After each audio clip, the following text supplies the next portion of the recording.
Hello friends, क्या हाल चाल है जी आप लोगों के। आई होप सो सब बढ़िया होंगे। स्वागत है आप सभी का in the video lectures of CMA intermediate financial accounting, paper number 5 financial accounting. सबसे पहले मैं आप लोगों को अपना इंट्रोडक्शन देना चाहूंगा। My self Varun Jain and I am chartered accountant by profession. लगभग पिछले 8 साल से मैं अकाउंट्स एंड ऑडिट का सब्जेक्ट पढ़ा रहा हूं इन CA course, CS course and CMA course at all the levels, foundation level, intermediate level and final level. तीनों कोर्सेज में, चाहे वो सीए हो, सीएमए हो या सीएस हो, तीनों कोर्सेज में फाउंडेशन, इंटरमीडिएट, फाइनल लेवल पे मैं अकाउंट्स और ऑडिट का सब्जेक्ट लगभग पिछले 8 साल से पढ़ा रहा हूं। तो मुझे ये एक मौका मिला कि मैं आप लोगों को अपनी सर्विस थ्रू वीडियो लेक्चर्स दे पाऊं। देखो जी, सीएमए इंटरमीडिएट अकाउंटिंग की जर्नी आप लोग मेरे साथ स्टार्ट करने जाओगे। अब हम एक बार अपने सिलेबस को डिस्कस करेंगे, अपने पेपर को डिस्कस करेंगे कि सर ये क्या है, अकाउंट्स किस तरीके से हमें पढ़ना होता है, कैसे हमें स्कोर करके चलना होता है।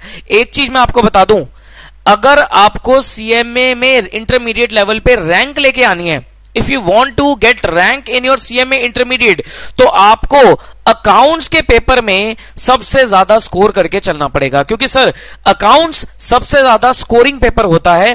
खैर तीनों कोर्स में, चाहे वो सीए, सीएस, सीएमए कोई भी कोर्स हो, अकाउंट्स होता ही सर सबसे ज्यादा स्कोरिंग है और बच्चों के मार्क्स उसमें अच्छे भी आते हैं। लेकिन उसके लिए आपको कंसेप्चुअल अंडरस्टैंडिंग होनी बहुत जरूरी है। कुछ चीजें रट के भी चल जाती हैं, लेकिन सर मैं कभी भी रटवाता नहीं चीजों को। हमें एक एक पॉइंट को, एक एक चीज को कंसेप्ट के थ्रू क्लियर करना है। मतलब कल को यह ना रह जाए कि सर हमारे कंसेप्ट वीक है, हमें एंट्री तो पता है, एडजस्टमेंट तो पता है कि क्या होनी है, लेकिन हमें वो एडजस्टमेंट यही नहीं पता कि सर उसका मतलब क्या है। तो हमें हर एक चीज को थॉरोली कंसेप्ट के साथ अंदर डीप में जाकर उसको पढ़ना पड़ेगा। प्रोफेशनल कोर्स कर रहे हो तो सर प्रोफेशनल की तरह ही आपको बिहेव करके चलना पड़ेगा। तो आइए जी एक बार देखते हैं your paper of CMA intermediate accounts.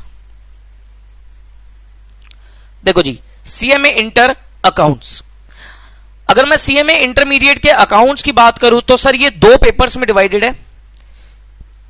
Paper number 5 that is your financial accounting and paper number 11 that is your company accounts and audit. ये दोनों पेपर मैं सीएमए लेवल पे पढ़ाता हूं। Paper number 5 financial accounting and paper number 11 is your company accounts and audit. मैं rank की बात कर रहा था आप लोगों से। सर रैंक के लिए आप लोगों को अच्छे से पता है कि रैंक के लिए हमें क्या करना पड़ेगा, सारे पेपर एक साथ देने पड़ते हैं। कहने का मतलब सीएमए में ग्रुप्स नहीं बोले जाते, बेसिकली वहां नंबर ऑफ पेपर चलते हैं। तो पेपर नंबर 5 से लेकर पेपर नंबर 11 तक सारे पेपर अगर आप इकट्ठे देते हो तब आपकी जाकर क्या आती है, रैंक आती है। और रैंक लाने में ये 2 पेपर आपके सबसे ज्यादा मदद करेंगे, financial accounting and company accounts and audit. दोनों पेपर मैं आप लोगों के साथ पढ़ाता हूं, लेकिन अभी हम स्टार्ट करने जा रहे हैं of the journey of financial accounting paper number 5।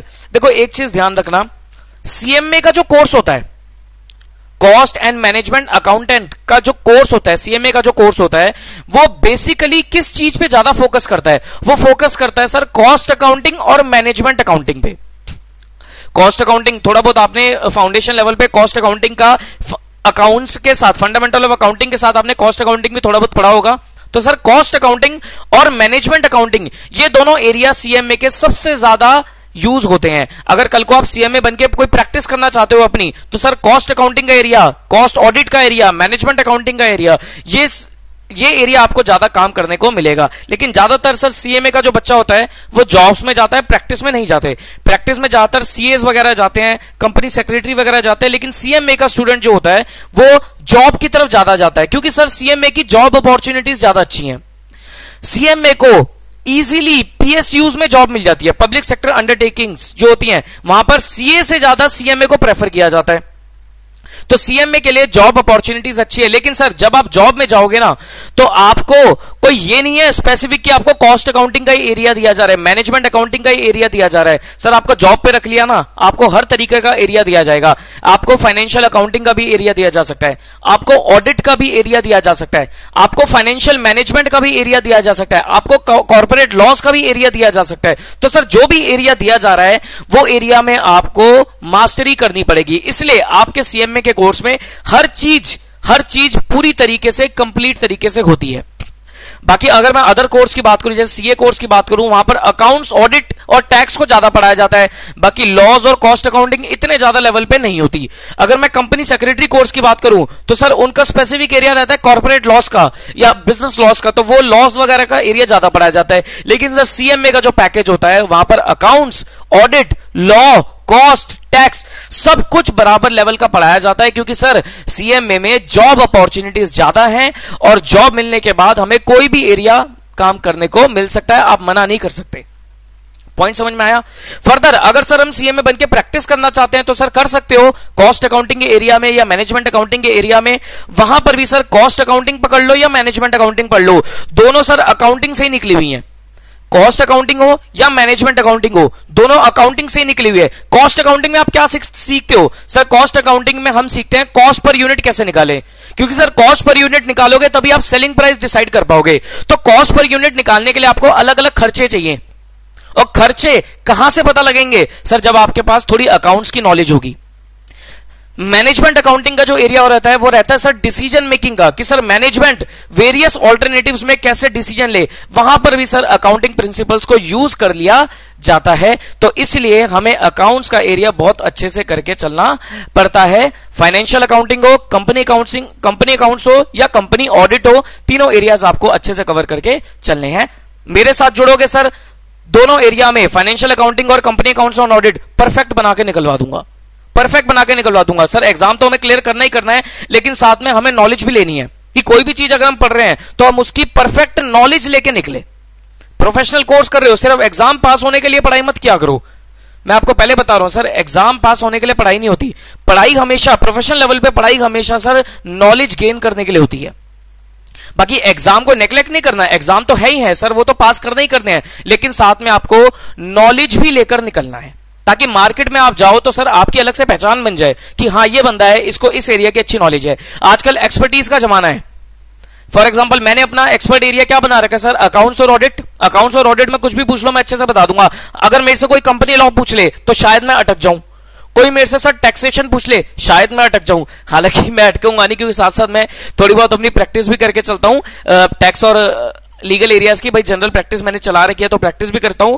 खैर वहां पर मैं इतना अटकूंगा नहीं, लेकिन स्टिल फिर भी मेरा जो मास्टर एरिया है that is your accounts and audit. Accounts audit में, इंड एएस में, आईएफआरएस में, अकाउंटिंग स्टैंडर्ड्स में, कंपनी ऑडिट में कुछ भी पूछ लो मैं बता दूंगा। क्यों? क्योंकि सर मुझे पिछले 8 साल हो गए हैं पढ़ाते हुए, तो मेरी ऑटोमेटिकली एक्सपर्टीज डेवलप हो गई है इन दिस एरिया। तो सर आपको भी फाइनल लेवल तक आते आते अपना एक एरिया चूज करना है और उस एरिया में घुस जाना है, ताकि आप एक्सपर्ट बन के निकलो। अभी इंटरमीडिएट लेवल में आपको यह नहीं बता सकता कि सर ये एरिया पकड़ लो वो आपका एक्सपर्ट एरिया बनेगा, क्योंकि अभी तो आप सीख रहे हो चीजें। फाइनल लेवल पे जाओगे वहां आप अपना एक्सपर्टीज को चला सकते हो। भाई हो सकता है आपको फाइनेंशियल रिपोर्टिंग में, अकाउंट्स वगैरह में इंटरेस्ट आ जाए, तो आपके लिए सीएफआर का पेपर रहेगा, पेपर नंबर 12 सीएफआर का रहेगा, जहां पर आप इंड एएस वगैरह पढ़ोगे तो वो आप एक्सपर्ट एरिया बना सकते हो। आप स्ट्रेटेजिक कॉस्ट मैनेजमेंट को, कॉस्ट अकाउंटिंग को अपना एरिया बना सकते हो। आप टैक्स लॉस को एरिया बना सकते हो, कॉर्पोरेट लॉस को एरिया बना सकते हो। वो डिपेंड करता है आपकी इंटरेस्ट के ऊपर। इंटर्नशिप करोगे, प्रैक्टिकल काम सीखोगे, वहां से भी इंटरेस्ट डेवलप होता है। लेकिन सर इंटरेस्ट जरूर डेवलप कर लेना, आज का टाइम सर एक्सपर्ट का टाइम है। ठीक है जी। तो फाइनेंशियल अकाउंटिंग, तो सर हमारा जो टारगेट रहने वाला है यहां पर, टारगेट 90+, यहां पर भी टारगेट 90+, दोनों पे हमें 90+ का टारगेट करके चलना है। अगर मेरी बातों को मानोगे, मेरे को प्रॉपरली फॉलो करते रहोगे, मेरे सारी चीजों को प्रॉपरली काम करते चले जाओगे, तो सर ये टारगेट मैं आपको अचीव करवा दूंगा। बाकी सर अपनी चलाओगे तो मैं कुछ नहीं कर सकता। ठीक है जी। खैर अब हम आते हैं अपने, पहले मैं आपको पेपर पैटर्न बता देता हूं कि पेपर नंबर 5 फाइनेंशियल अकाउंटिंग का पेपर पैटर्न क्या है। पेपर पैटर्न देखते हैं। पेपर पैटर्न देखो जी, 100 मार्क्स का आपका पेपर है, 100 नंबर का आपका पेपर है। इसमें 2 सेक्शंस है। सेक्शन ए, सेक्शन ए आपका है सर 25 मार्क्स का। 25 नंबर का आपका सेक्शन ए है, जिसमें आपके 4 क्वेश्चंस पूछे जाते हैं आपसे। 4 क्वेश्चन पूछे जाते हैं। क्वेश्चन नंबर 1 बनता है आपका, मतलब एक ही क्वेश्चन होगा, उसके 4 पार्ट्स होंगे, 1A, B, C और D। पहला बनेगा आपका सर एमसीक्यूज 10 नंबर के, 10 मार्क्स के आपसे एमसीक्यूज पूछे जाते हैं in your question number 1A में। क्वेश्चन नंबर 1B में इसमें आपसे पूछा जाता है sir match the following, match the following 5 marks के लिए। 1C पूछा जाता है आप लोगों से सर, 1C पूछा जाता है आप लोगों से true and false, true false again for 5 marks. And 1D पूछा जाता है आपसे fill in the blanks again for 5 marks. तो ये 25 नंबर का इस तरीके से आपका पेपर बनता है, सेक्शन बनता है, जिसमें आपके 4 पार्ट्स होंगे। क्वेश्चन नंबर 1 होगा 25 नंबर का, 4 पार्ट्स होंगे। 1A में आपके एमसीक्यूज 10 नंबर के, 1B में आपके मैच द फॉलोइंग 5 नंबर के, 1C में ट्रू फॉल्स एंड 1D में फिल इन द ब्लैंक्स 5 नंबर के। सर क्या ये पोर्शन जो क्वेश्चन नंबर 1 है, क्या ये 25 नंबर का पूरा थ्योरी से आएगा? जो थ्योरी चैप्टर है, थ्योरेटिकल चैप्टर है, उससे आएगा? Answer is no. अपने दिमाग से ये चीज निकाल देना कि सर सेक्शन ए जो 25 नंबर का है, इसमें कोई प्रैक्टिकल नहीं है, तो क्या थ्योरी से आएगा? Answer is no. सर किसी भी चैप्टर से आ सकता है। हालांकि सर 25 नंबर क्या है, आपकी कंसेप्चुअल अंडरस्टैंडिंग के ऊपर बेस्ड है, इसलिए एक भी चैप्टर आपको नहीं छोड़ना। ये 25 नंबर बहुत स्कोरिंग होते हैं। अगर आपने कंसेप्ट अच्छे से पढ़े हैं, सारे चैप्टर के कंसेप्ट आपने अच्छे से पढ़े हुए हैं, तो सर ये 25 में से 25 लाना नॉट अ बिग डील, आराम से ला सकते हो। लेकिन उसके लिए क्या चाहिए सर? हमें कंसेप्चुअल अंडरस्टैंडिंग चाहिए। भाई अभी हम चैप्टर पढ़ेंगे, कंसाइनमेंट का चैप्टर पढ़ेंगे, तो कंसाइनमेंट में कमीशन के ऊपर क्वेश्चन आ गया कि सर डेल क्रेडिटर कमीशन कब अलाउ होती है, पढ़ेंगे। अभी आपको नहीं समझ में आएगा सर ये क्या बोल दिया आपने। फॉर एग्जांपल मैं बोलता हूं कि सर डेल क्रेडिटर कमीशन कब अलाउ होती है? When bad debts loss is borne by consignee और बाय कंसाइनर। तो सर ये कंसेप्ट से क्वेश्चन आ गया, ट्रू एंड फॉल्स पे पूछा जा सकता है, एमसीक्यूज पे पूछा जा सकता है। तो कहने का मतलब है कि सर हमें कुछ भी नहीं छोड़ना, सब कुछ करके चलना है, तभी हम यहां पर 25 नंबर आराम से स्कोर कर सकते हैं। क्लियर है? ये आपका सेक्शन ए होता है पेपर में 25 नंबर का। उसके बाद आता है आपका सेक्शन बी। सेक्शन बी जो कि आपका 75 मार्क्स का रहेगा। यहां पर आपके सर सवाल होंगे, यहां पर आपके क्वेश्चंस होंगे। इसमें इंस्टीट्यूट कैसे पूछता है आपसे? क्वेश्चन नंबर 2 से लेकर क्वेश्चन नंबर 8 तक देगा, यानी कि 7 क्वेश्चंस देगा, 15-15 नंबर के। लेकिन इसमें से क्या बोलेगा? Do any 5। क्वेश्चन नंबर 2 से लेकर क्वेश्चन नंबर 8 तक कितने हो गए सर? 7 क्वेश्चन हो गए, 15-15 नंबर के। लेकिन इसमें से आपको कितने करने हैं? कोई भी 5 करने हैं, यानी कि आपके पास इंटरनल चॉइस आ गई है कि 7 में से कोई भी 5 कर लो। जरूरी नहीं है इसकी 7 ही क्वेश्चन दे, कई बार इंस्टीट्यूट 6 भी क्वेश्चन देता है, मतलब 2 से लेकर 7 तक दे देगा। वो बोलेगा 6 में से कोई भी 5 कर लो, लेकिन चॉइस तो आती है। ऐसा नहीं कि 5 ही 5 क्वेश्चन देगा, वो या तो 7 क्वेश्चन देगा या 6 क्वेश्चन देगा, लेकिन आपको करने हैं 5 इंटू 15 नंबर, 15 नंबर का एक क्वेश्चन।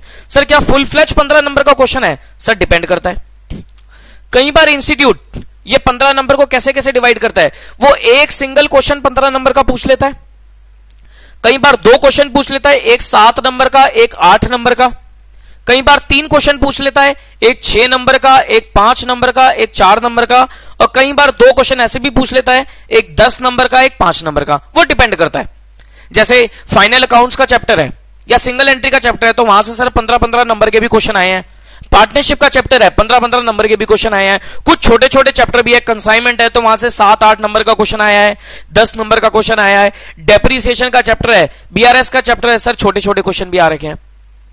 तो डिपेंड करता है इंस्टीट्यूट किस तरीके से आपसे पूछ के चलेगा। लेकिन 15 नंबर का एक क्वेश्चन होगा, फुल फ्लैश 15 का भी हो सकता है, और अलग अलग पार्ट्स में भी वो हो सकता है, 2 या 3 पार्ट्स में। और जो आपका लास्ट क्वेश्चन रहेगा, मतलब इसी में ही क्वेश्चन नंबर 2 से लेकर क्वेश्चन नंबर 8 तक में जो लास्ट क्वेश्चन रहेगा, या तो सर क्वेश्चन नंबर 7 होगा या क्वेश्चन नंबर 8 होगा। भाई अगर इंस्टीट्यूट ने 2 से 7 तक पूछे तो क्वेश्चन नंबर 7 की बात कर रहा हूं, और इंस्टीट्यूट ने अगर 2 से 8 तक पूछे तो क्वेश्चन नंबर 8 की बात कर रहा हूं। यह आपका रहेगा sir short note based, short notes based. इसमें आपको out of 4 do any 3 of 5 marks each। समझे कि सर 4 शॉर्ट नोट में से कोई भी 3 शॉर्ट नोट आपको लिखने हैं, 5 नंबर का एक शॉर्ट नोट है, ये भी आपको करके चलना पड़ेगा। मैं तो जनरली यही रिकमेंड करता हूं कि सर ये थ्योरी क्वेश्चन आपको जरूर करना चाहिए, क्योंकि सारे अगर प्रैक्टिकल के चक्कर में रहोगे तो पेपर छूट जाएगा, क्योंकि सर प्रैक्टिकल करना थोड़ा सा टाइम कंज्यूमिंग होता है, लेंथी भी रहता है, पेपर छूट जाएगा। तो इसलिए आपको बीच में थ्योरी जरूर अटेम्प्ट कर लेनी चाहिए, स्कोरिंग भी हो जाता है और सर पेपर भी कंप्लीट हो जाता है। देखो क्या होता है, दुख कब होता है, दुख तब होता है जब आती हुई चीज छूट गई, और ये बहुत दिक्कत फेस करता है बच्चा, आती हुई चीज छोड़ देता है। तो सर आती हुई चीज कभी नहीं छोड़नी आपको, आपको एक स्ट्रेटेजी चाहिए, जो कि मैं आपको कोर्स पूरा होने के बाद बताऊंगा कि क्या स्ट्रेटेजी आपको लगानी है। आपको स्ट्रेटेजी चाहिए कि मेरे को किस तरीके से पेपर करके चलना है, मेरे को किस तरीके से रिवीजन करके चलनी है, मेरे को कैसे पेपर को अटेम्प्ट करके चलना है, वो स्ट्रेटेजी आपको फॉलो करके चलनी पड़ेगी। क्लियर पॉइंट, बताइए जी। तो ये आपका पेपर पैटर्न है, समझ में आया। तो सर 2 सेक्शन है, सेक्शन ए 25 नंबर का, जिसमें आपके 4 पार्ट है, 10 नंबर के एमसीक्यूज, 5 नंबर के ट्रू फॉल्स, 5 नंबर के फिल इन द ब्लैंक्स और 5 नंबर के match the following, totally conceptual based. फिर आता है हमारा सेक्शन नंबर बी 75 मार्क्स का, क्वेश्चन नंबर 2 से लेकर 8 तक पूछता है या 7 तक पूछता है, तो 6 या 7 क्वेश्चन में से कोई भी 5 क्वेश्चन करने हैं, 15 नंबर का एक क्वेश्चन। 15 नंबर का फुल फ्लेज भी आ सकता है, जनरली बड़े चैप्टर में से, जैसे फाइनल अकाउंट्स हो गया, सिंगल एंट्री हो गया, पार्टनरशिप हो गया, तो 15-15 नंबर के भी क्वेश्चन आते हैं, और ज्यादातर वो 7-8 नंबर के या 6-5-4 के या 10-5 के, मतलब 2 या 3 पार्ट पर क्वेश्चन में पूछ लेता है। लास्ट क्वेश्चन जो आपका रहता है दैट इज शॉर्ट नोट्स का क्वेश्चन रहता है, उसमें भी आपको 4 में से कोई भी 3 करने हैं पार्ट्स, 5 नंबर का एक पार्ट। ये रिकमेंड करूंगा कि सर हमेशा करना चाहिए। इसके ऊपर मैं एक स्पेशल लेक्चर भी रखता हूं कि सर थ्योरी के क्या क्या टॉपिक्स है। भाई हर एक चैप्टर में तो वैसे थ्योरी होती है, लेकिन फिर भी मैंने कुछ शॉर्टलिस्ट कर लिए क्वेश्चंस, वो क्वेश्चंस मैं आपको लेक्चर के टाइम पे बता दूंगा कि सर ये वाले क्वेश्चंस आप लोग कर लो, आपका शॉर्ट नोट्स का भी काम बन जाएगा। बताइए जी, फॉलो करोगे इस चीज को? बिल्कुल करेंगे सर। 90 प्लस का टारगेट है फाइनेंशियल अकाउंटिंग में, कंपनी अकाउंट्स एंड ऑडिट जब मैं पढ़ाऊंगा उसमें भी यही चीज करेंगे, वहां भी 90 प्लस का टारगेट है। लेकिन फिलहाल फाइनेंशियल अकाउंटिंग 90 प्लस लाने हैं तो लाने हैं, कसम खा लो सर, अपने आप से वादा कर दो कि फाइनेंशियल अकाउंटिंग में 90 प्लस लाऊंगा, या ये वादा कर दो कि सर सीएमए इंटरमीडिएट में रैंक लेके आऊंगा। मेहनत करोगे तो सर रैंक जरूर आएगी।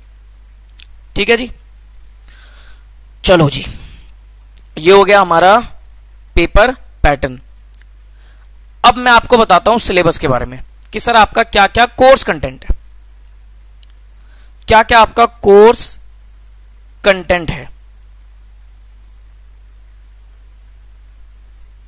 देखो जी, कोर्स कंटेंट, स्टडी मटेरियल जरूर आपको अपने पास रखना है। जो इंस्टीट्यूट का स्टडी मटेरियल होता है, ये जो आपका पेपर नंबर 5 का स्टडी मटेरियल होगा, ये जरूर आपको रखना है। सर सिलेबस 2016 वाला चलेगा आपका, आप सबको सर पता होना चाहिए, या कोई नया स्टूडेंट है तो शायद ना पता हो। तो सर पहले 2012 सिलेबस भी होता था, लेकिन सर वो अब खत्म हो चुका है, आउटडेट हो गया है। अब 2016 सिलेबस चलता है, तो 2016 सिलेबस का स्टडी मटेरियल आप लोगों को साथ में जरूर रखना है। हमें क्वेश्चंस कहां से करने हैं सर? मैं अपनी तो आपको बुक दूंगा ही दूंगा, वो बुक तो आपको करनी ही करनी है, और साथ में सर इंस्टीट्यूट का ये स्टडी मटेरियल ये भी आपको कवर करके चलना है। वैसे तो कुछ स्टडी मटेरियल के क्वेश्चन मेरी बुक में आपको मिल जाएंगे, लगभग मिल ही जाएंगे, मोस्टली कवर हो ही जाएंगे, लेकिन अगर बाय चांस 1-2 क्वेश्चन ना भी कवर हो पाए, इसलिए मैं आपको रिकमेंड करता हूं कि सर स्टडी मटेरियल जरूर कर लेना। और खासकर स्टडी मटेरियल में true and false, MCQs, fill ups, या अपना फिलिप्स हो गए, एमसीक्यूज हो गए, मैच द फॉलोइंग, ये सब चीजें सर स्टडी मटेरियल में अच्छी तरह की होती है, इनको करना। मैंने भी अपनी बुक में कुछ एमसीक्यूज ट्रू फॉल्स डाले हैं, वो भी करके चलने हैं, और यहां से भी स्टडी मटेरियल भी करके चलना है। तो कहने का मतलब क्या है सर, इंस्टीट्यूट का स्टडी मटेरियल हमें जरूर जरूर जरूर करना है, और जो मेरी बुक है वो भी आपको करनी है। मेरी बुक में कुछ चैप्टर आपको ऐसे मिलेंगे जिसके साइड में मैंने सिर्फ लिख दिया कि रेफर स्टडी मटेरियल। 3 या 4 चैप्टर ऐसे हैं जिसके साइड में मैंने लिख दिया रेफर स्टडी मटेरियल, क्योंकि सर उसके ज्यादा क्वेश्चन बनते नहीं है, तो वो डायरेक्टली आपको स्टडी मटेरियल से ही करना है, उसके लिए कोई एक्स्ट्रा क्वेश्चन करने की जरूरत नहीं है। बाकी कुछ क्वेश्चन चैप्टर्स ऐसे हैं जहां पर मैंने क्वेश्चंस दे रखे हैं, वो सारे क्वेश्चंस आपको करते हैं, प्लस साथ साथ स्टडी मटेरियल भी देखते हुए चलना। मेरे क्वेश्चंस हैं वो आप हाथ से सॉल्व कर लो, और स्टडी मटेरियल के क्वेश्चन को आप बुक से भी अगर देख लोगे तब भी आपका काम बन जाएगा।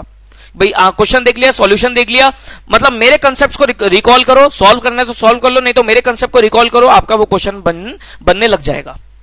ठीक है जी, तो अब यहां पर हम देखते हैं स्टडी मटेरियल। एडिशन है मेरे पास अगस्त 2019 वाला, अगस्त 2019 का एडिशन है, जो लेटेस्ट एडिशन मैंने वेबसाइट से डाउनलोड किया है, तो आप देख सकते हो। तो ये आपका सिलेबस है। देखो ये वेटेज भी दे रखी है यहां पर कि सर अकाउंटिंग बेसिक्स की अगर मैं बात करूं तो सर 25 नंबर की बेसिक्स है। फाइनेंशियल स्टेटमेंट जिसमें हमारे पास क्या क्या आता है सर, फाइनल अकाउंट्स आता है, एनपीओ आता है, सिंगल एंट्री आता है, पार्टनरशिप आता है, ये 40 नंबर की वेटेज रखता है।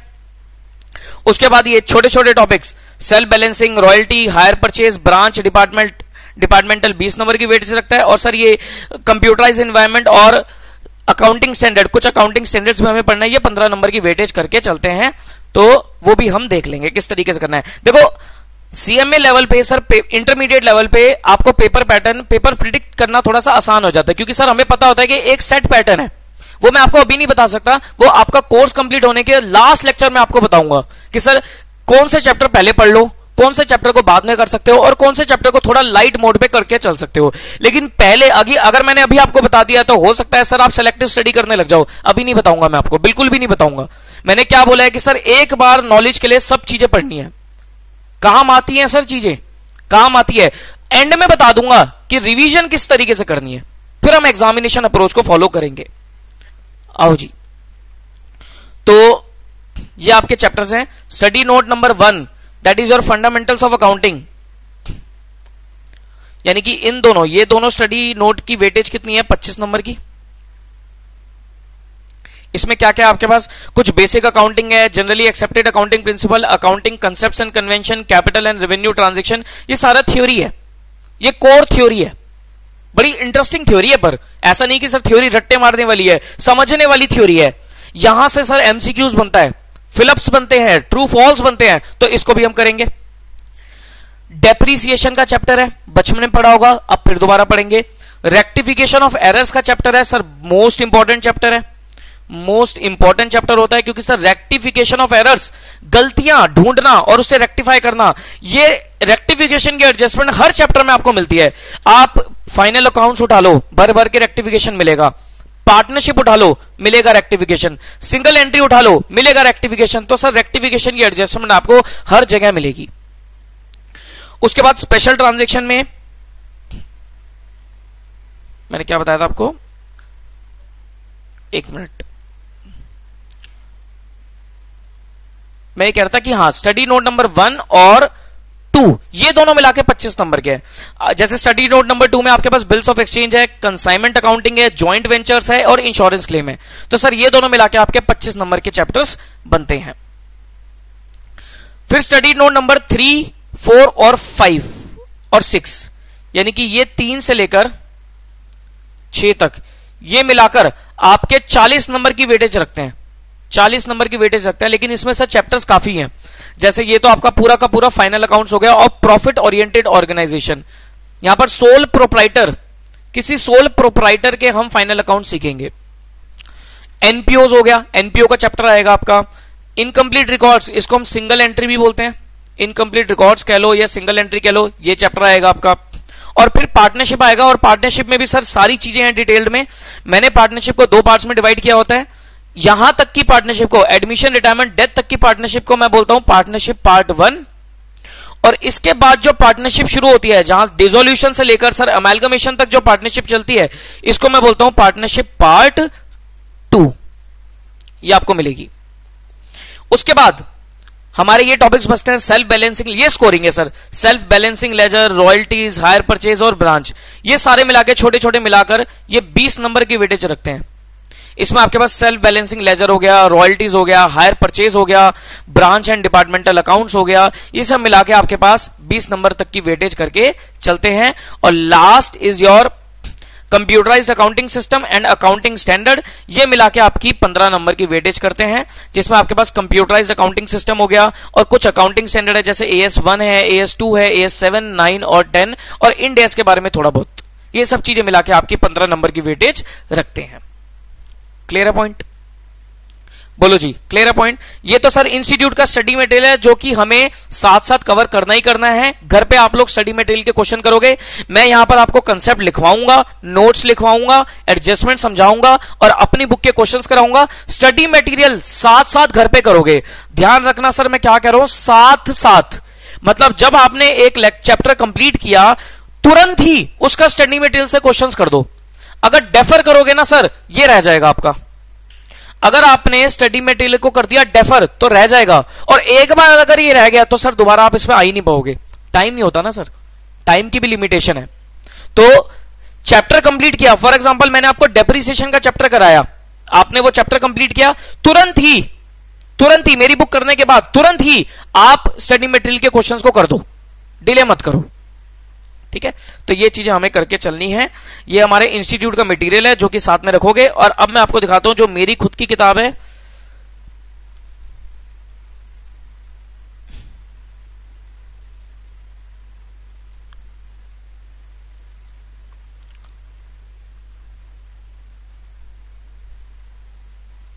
ये देखो जी, दिस इज माय बुक। इसका इंडेक्स देख लेते हैं। यहां पर मैंने टोटल 24 चैप्टर में आपके कोर्स को डिवाइड किया है। 24 चैप्टर्स में I have divided your course. किस तरीके से? Chapter number 1 theoretical framework, chapter number 2 capital and revenue expenditure and receipts. ये भी बेसिकली थ्योरी में ही आता है, लेकिन ये थोड़ा एक अलग कंसेप्ट है, इसमें क्वेश्चंस थोड़े अलग होते हैं, मतलब थोड़े डिफरेंट तरीके के क्वेश्चंस होते हैं, तो मैंने इसको अलग कर दिया। फिर डेप्रिसिएशन हो गया, रेक्टिफिकेशन ऑफ एरर्स हो गया, बिल्स ऑफ एक्सचेंज हो गया, कंसाइनमेंट हो गया, इंश्योरेंस क्लेम हो गया, final accounts of sole proprietor हो गया, एनपीओज हो गया, सिंगल एंट्री हो गया।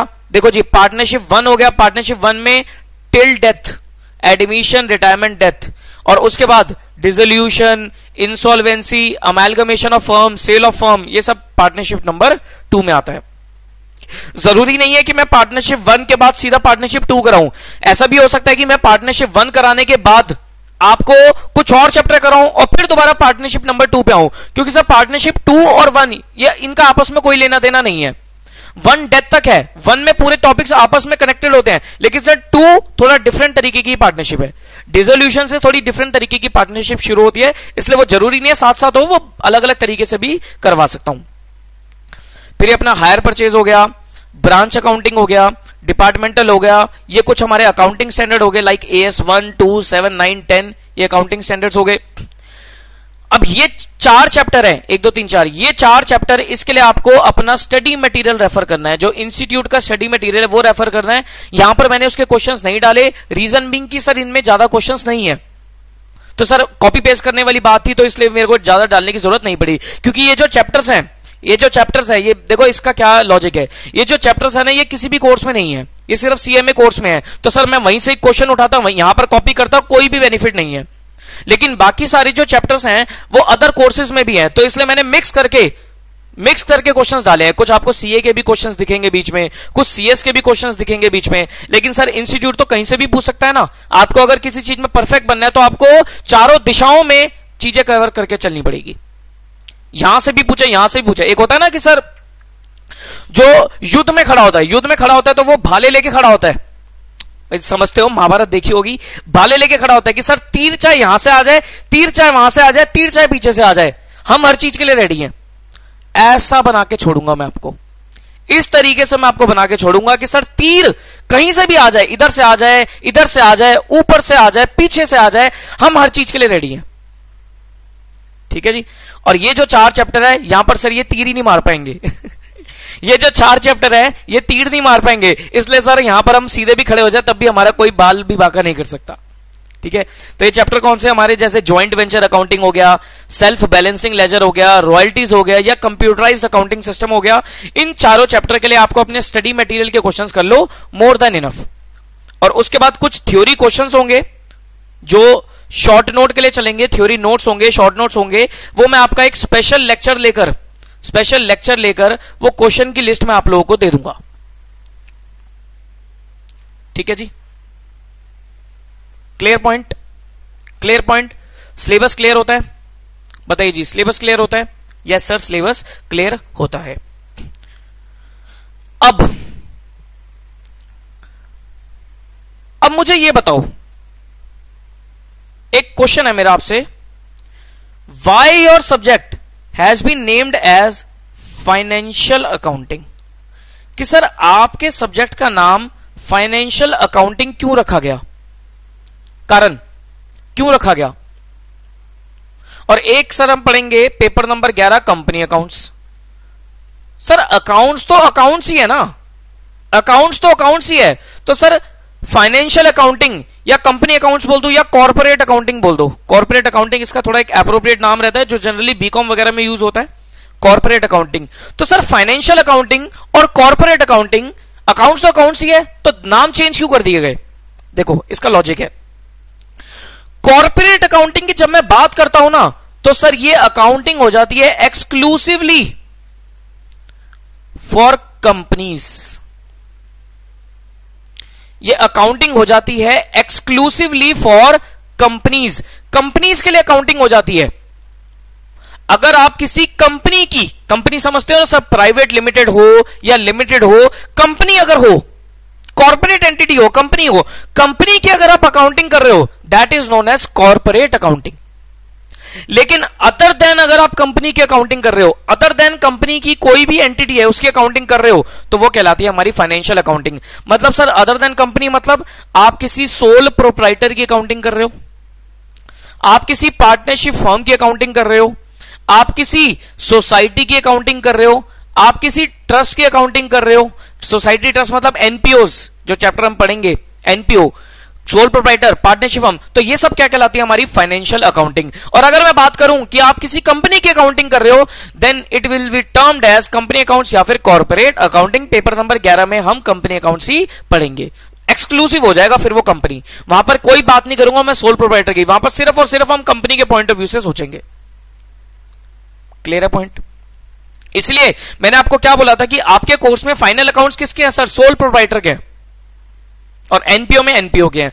तो सोल प्रोप्राइटर के हैं तो मतलब फाइनल अकाउंट्स कंपनी के भी बनते हैं, लेकिन कंपनी के फाइनल अकाउंट्स आपको फाइनेंशियल अकाउंटिंग में नहीं पढ़ने, वो कॉर्पोरेट अकाउंटिंग में पढ़ोगे।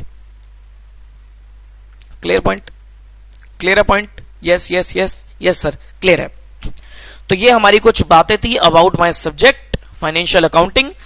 अब एक लास्ट पॉइंट, सर जो हमने फाउंडेशन लेवल पे फंडामेंटल्स ऑफ अकाउंटिंग पढ़ा, क्या वो सब चीजें भी हमारी यहां पर यूज होंगी?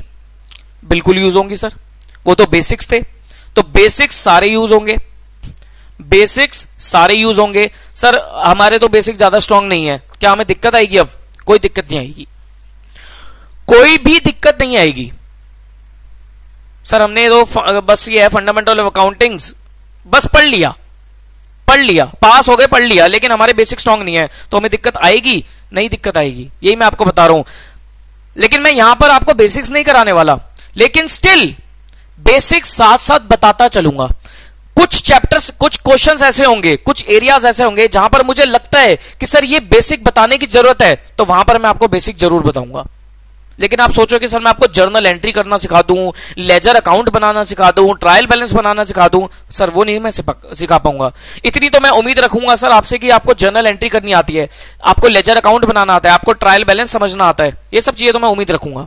लेकिन स्टिल जहां पर मुझे लगेगा कि सर वो चीज बताने लायक है, बतानी चाहिए, वो चीज मैं आप लोगों को क्लियर जरूर करूंगा, उससे बेफिक्र रहना आप लोग। ठीक है, देखो सर अकाउंटिंग प्रोसेस, आप लोगों ने बचपन में एक अकाउंटिंग प्रोसेस पढ़ा था, वो क्या होता था सर? अकाउंटिंग प्रोसेस की अगर मैं बात करूं तो ब्रॉडली देखा जाए तो सर सबसे पहले हम जर्नल एंट्री करते हैं, जर्नल एंट्री बोल दो या सब्सिडरी बुक्स बोल दो या कैश बुक बोल दो, इसी तरीके से काम करते हैं। मतलब रिकॉर्डिंग करते हैं ट्रांजेक्शन की। रिकॉर्डिंग कहां पर होती है? या तो सर जर्नल में रिकॉर्ड करो या सब्सिडरी बुक्स बनाओ। सब्सिडरी बुक्स मतलब purchase book, sales book, purchase return book, sale return book बनाओ या कैश बुक बनाओ। इसके बाद हम क्या करते हैं? इसके बाद हम लेजर्स बनाते हैं। लेजर्स के बाद हम क्या करते हैं? ट्रायल बैलेंस बनाते हैं, और ट्रायल बैलेंस के बाद हम क्या करते हैं? फाइनल अकाउंट्स तैयार करते हैं। फाइनल अकाउंट्स में हमारे पास क्या आता है सर? पीएनएल अकाउंट आता है और बैलेंस शीट आती है। ये हमारा एक बेसिक अकाउंटिंग प्रोसेस है। एक पॉइंट मेरा बड़ी ध्यान से सुनना, अगर आपको अकाउंट्स में हमेशा चीजें क्रिस्टल क्लियर रखनी है, सुन लेना, मार्क माय वर्ड्स, अगर आपको अकाउंट्स में हमेशा चीजें क्रिस्टल क्लियर रखनी है तो आपको जर्नल एंट्री पे कमांड अच्छी होनी चाहिए। This is your master thing, जो बच्चा निगलेक्ट करता है। अगर आपको अकाउंट्स में एक अच्छा स्कोर करना है, अगर आपको अकाउंट्स में कभी नहीं फंसना, भाई होता नहीं कि सर ये एडजस्टमेंट नहीं समझ में आ रही, इसको कैसे ट्रीटमेंट होगा, इसका सर रटना नहीं है कभी भी। अगर आपको एंट्री बनानी आ गई ना किसी भी चीज की, जर्नल एंट्री समझ में आती है, जर्नल एंट्री बनानी आती है, डेबिट क्रेडिट समझ में आता है कि सर ये डेबिट होगा ये क्रेडिट होगा, एंट्री बनानी आती है, एंट्री पास करनी आती है, समझ लेना सर बाकी सारी चीजें आपकी कुछ भी नहीं है, मक्खन की तरह निकलती चली जाएंगी, स्मूथली निकल जाएंगी। सर ऑब्वियसली एंट्री अगर मुझे आ गई तो सर लेजर पोस्टिंग में तो कोई दिक्कत नहीं है, लेजर पोस्टिंग के बाद ट्रायल बैलेंस और फाइनल अकाउंट्स तो सर वहीं से लिंक होते हैं सारी चीजें। फंसता कहां पर है बच्चा? जर्नल एंट्री में फंसता है। कोई भी अगर डाउट होता है ना, मैं बच्चे सबसे पहले पूछता हूं कि सर एंट्री डालो, क्या पूछता हूं? एंट्री डालो, वहीं पर बच्चा दिक्कत करता है, एंट्री डाल ही नहीं पाता। और सर एंट्री नहीं डाल पाओगे तो एडजस्टमेंट समझ में ही नहीं आएगी। तो सर एंट्री डालो, जहां भी फंस जाओ, जहां भी दिक्कत आए एंट्री डाल दो, जर्नल एंट्री डालो, क्योंकि एक बार अगर आपकी एंट्री करेक्ट डल गई ना, आगे दिक्कत नहीं है कुछ, आगे तो सर सब कुछ स्मूथ है। तो मैं आपको इसी तरीके से सिखाऊंगा, हर चीज की एंट्री डालनी सिखा दूंगा कि साहब एंट्री डालो, एंट्री डालो, फिर देखते हो कमाल। ठीक है जी, बताइए जी, क्लियर है पॉइंट?